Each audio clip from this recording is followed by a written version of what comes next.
said if the Pope comes to Spain, he may be liable to arrest because of what we've seen here, because he's signing letters ordering bishops to cover up not just child abuse, but trafficking, organized trafficking of children within the Catholic Church.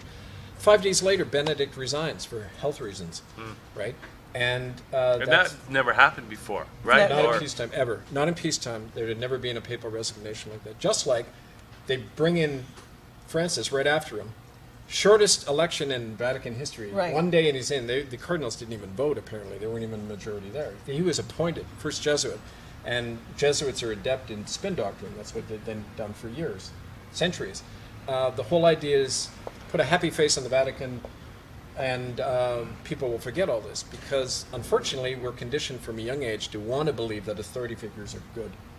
We can't believe that somebody in authority would actually plan and go out and kill somebody, right? Am I right in thinking that the Jesuits control what's left of the Inquisition? That I can't remember what the department is called. The Congregation for the Doctrine of the Faith. Yeah. And Ratzinger used to head it. The Jesuits are more the financial and the political brains behind the Vatican.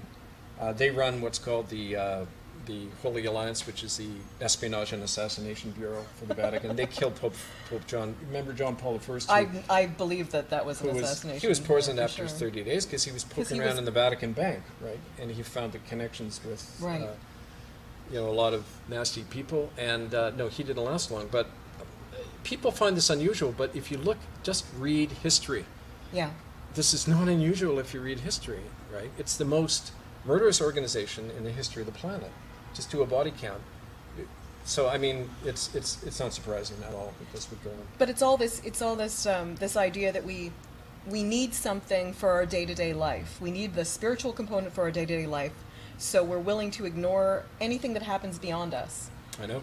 And it's what causes that, the distinction between my children and your children too, right. Because you don't think of, you've got to take care of your children, so you put your children first. Right. So if those children die, then your children actually are better off. Well, it comes back to the issue we talked about before, which was self-governance. We're not just talking political and legal self-governance, personal and spiritual.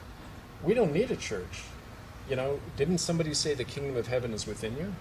I think it's desperately important to not join an organization that tells you that come out.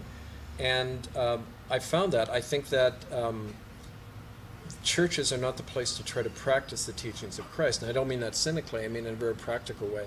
Because it's like that divine message to us is always saying, you have to make a choice.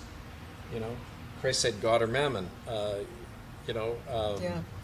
The spirit of the world, that corruption and greed and conflict and all the things that we're always rich men and against. Camels and needles. Right. Yep.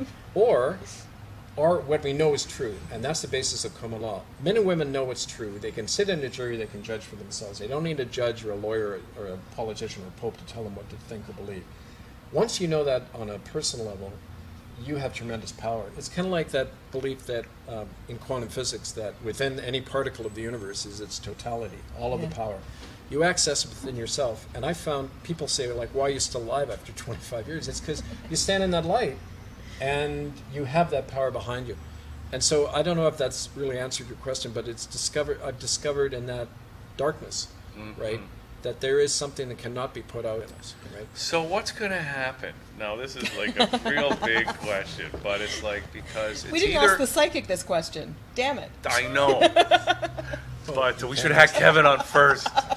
Okay, but so either the good people of the world will rise and somehow overturn the corruption, the greed, the wickedness. Or is it all cyclical? We're just going to have to keep going through different iterations. Well, no, or what I was going to say is that things are just going to hit tribulation levels, and then Jesus is going to come back. What do you think, Kevin? I think the idea of being saved by anything or anyone is a cop-out. It's not reality. Like, you can be spiritual but very realistic at the same time, right? And the way I see, like I often would say to people in counseling and still do, your experience doesn't lie. You go on what you know from your experience. Not a fanciful idea somewhere, but what you know from your own life experience.